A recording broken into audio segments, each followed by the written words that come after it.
शंकर सुवन जो बोला जा रहा है वो गलत है जी। हनुमान जी शंकर जी के पुत्र नहीं है, शंकर जी ही हनुमान है। तो मूल पाठ है उसका शंकर स्वयं केसरी नंदन।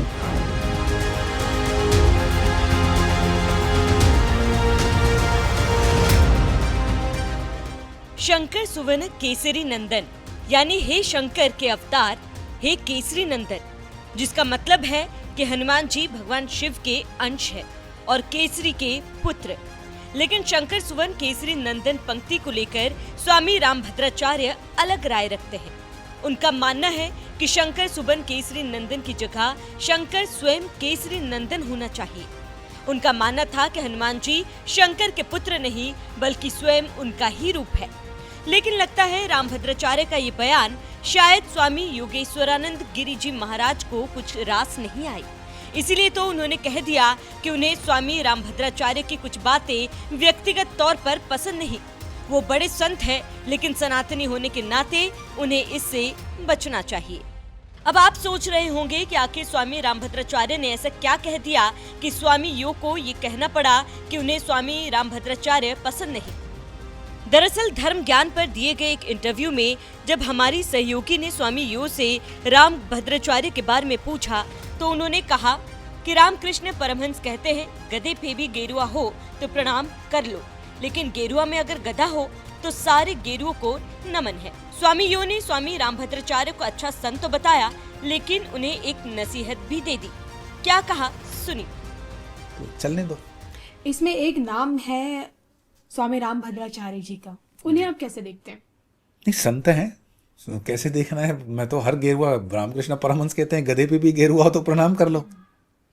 लेकिन रामकृष्ण परमहंस ने ये कहा है, वचनामृत में लिखा है कि गधे पे भी गेरुआ हो तो प्रणाम करो, लेकिन गेरुआ में अगर गधा हो तो एक स्वामी ने कहा कि स्वामी जी ये तो हमने पढ़ा ही नहीं। मैंने कहा रामकृष्ण ने आधी बात बताई है। तो सारे गेरुओं को नमन है। रामभद्राचार्य जी बहुत अच्छे संत हैं और एक अच्छे वैष्णव संत हैं, नो डाउट। पर सनातन एक मात्र वैष्णव नहीं है, सनातन मात्र शिवाइट नहीं है, सनातन मात्र शक्ति नहीं है। सनातन 360 डिग्री अगर आप स्वीकार करते हो तो उस संत की कोटि अलग है। रामभद्राचार्य जी राम जी से बहुत अभिभूत हैं और एक उनका जो है, हाँ, व्यक्तिगत तौर से उन्होंने हनुमान चालीसा के अंदर 2-4 करेक्शंस बताई जिसको पुरी के शंकराचार्य ने भी स्वीकार नहीं किया और व्यक्तिगत तौर से मैं भी नहीं स्वीकार करता हूँ। इसका मतलब ये हो गया कि बाबा तुलसी जो थे वो थोड़े कम इंटेलिजेंट थे, है ना। तो मैं इस पर विवाद नहीं करना चाहता हूँ, पर वो सम्मानीय संत हैं, बहुत अच्छे संत हैं, नो डाउट। भारत के जितने भी संत हैं मैं उन सबका आदर करता हूँ, लेकिन ज्ञान की दृष्टि से हमें थोड़ा सा ये खोल देना चाहिए मस्तिष्क। अगर कोई वैष्णव है तो अपने वैष्णविज्म को वो आगे लाए, लेकिन दूसरे की टांग खींचने की कोशिश न करे, दूसरे की लकीर नीचे न करे, है ना। हम सबको परस्पर सम्मान दें। हम सनातनी हैं सबसे पहले। हम कोई वैष्णवाइट नहीं है, शिवाइट नहीं है, देवी के उपासक नहीं है, तांत्रिक नहीं है, हम सनातनी है। इतना बोलो, सनातन में आ जाओ, तो इस देश के अंदर अच्छा खासा पॉजिटिव माहौल बनेगा।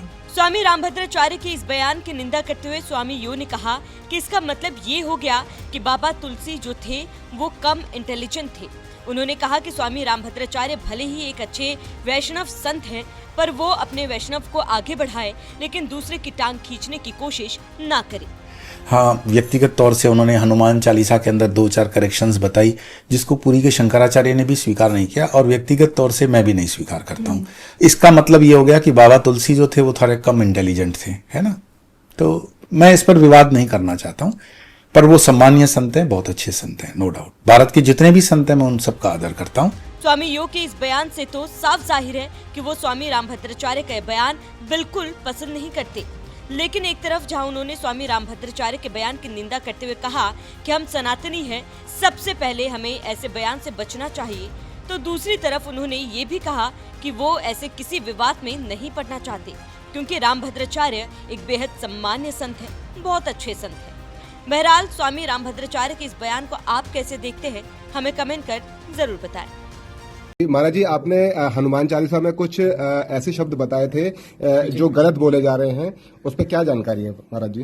क्या जानकारी दुनिया जानती है? हाँ, कौन कौन से शब्द हैं वैसे? शंकर सुवन जो बोला जा रहा है वो गलत है जी। हनुमान जी शंकर जी के पुत्र नहीं है, शंकर जी ही हनुमान है। तो मूल पाठ है उसका शंकर स्वयं केसरी नंदन। नोट करते आइए। जी महाराज जी। और दूसरा 27वीं चौपाई में सब पर राम तपस्वी राजा बोला जा रहा है। जी तो तपस्वी राजा नहीं, सब पर राम राय सिर ताजा। जी जी जी। और तीसरा पाठ है 32वें में है, राम रसायन तुम्हारे पासा सदा रहो रघुपति के दासा। नहीं है वो जी। सादर हो रघुपति के दासा। सादर हो रघुपति की दासा। जी जी जी। अब फिर भूल जाएंगे, फिर मुझे खाएंगे आप। है नहीं नहीं, रिकॉर्ड कर रहे हैं महाराज जी। अच्छा, और 38वीं चौपाई है, जो सतबार पाठ कर कोई नहीं पाठे, यह सतबार पाठ कर जोई, छूटे बंदी महासुख होई। तो चलने दो। इसमें एक नाम है स्वामी राम भद्राचार्य जी का, उन्हें आप कैसे देखते हैं? नहीं, संत हैं, कैसे देखना है? मैं तो हर गेरुआ, रामकृष्ण परमहंस कहते हैं गधे पे भी गेरुआ हो तो प्रणाम कर लो। लेकिन रामकृष्ण परमहंस ने ये कहा है, वचनामृत में लिखा है कि गधे पे भी गेरुआ हो तो प्रणाम करो, लेकिन गेरुआ में अगर गधा हो तो एक स्वामी ने कहा कि स्वामी जी ये तो हमने पढ़ा ही नहीं। मैंने कहा रामकृष्ण ने आधी बात बताई है। तो सारे गेरुओं को नमन है। रामभद्राचार्य जी बहुत अच्छे संत हैं और एक अच्छे वैष्णव संत हैं, नो डाउट। पर सनातन एक मात्र वैष्णव नहीं है, सनातन मात्र शिवाइट नहीं है, सनातन मात्र शक्ति नहीं है। सनातन 360 डिग्री अगर आप स्वीकार करते हो तो उस संत की कोटि अलग है। रामभद्राचार्य जी राम जी से बहुत अभिभूत हैं और एक उनका जो है, हाँ, व्यक्तिगत तौर से उन्होंने हनुमान चालीसा के अंदर 2-4 करेक्शंस बताई जिसको पूरी के शंकराचार्य ने भी स्वीकार नहीं किया और व्यक्तिगत तौर से मैं भी नहीं स्वीकार करता हूँ। इसका मतलब ये हो गया कि बाबा तुलसी जो थे वो थोड़े कम इंटेलिजेंट थे, है ना। तो मैं इस पर विवाद नहीं करना चाहता हूँ, पर वो सम्मानीय संत हैं, बहुत अच्छे संत हैं, नो डाउट। भारत के जितने भी संत हैं मैं उन सबका आदर करता हूँ, लेकिन ज्ञान की दृष्टि से हमें थोड़ा सा ये खोल देना चाहिए मस्तिष्क। अगर कोई वैष्णव है तो अपने वैष्णविज्म को वो आगे लाए, लेकिन दूसरे की टांग खींचने की कोशिश न करे, दूसरे की लकीर नीचे न करे, है ना। हम सबको परस्पर सम्मान दें। हम सनातनी हैं सबसे पहले। हम कोई वैष्णवाइट नहीं है, शिवाइट नहीं है, देवी के उपासक नहीं है, तांत्रिक नहीं है, हम सनातनी हैं। इतना बोलो, सनातन में आ जाओ, तो इस देश के अंदर अच्छा खासा पॉजिटिव माहौल बनेगा।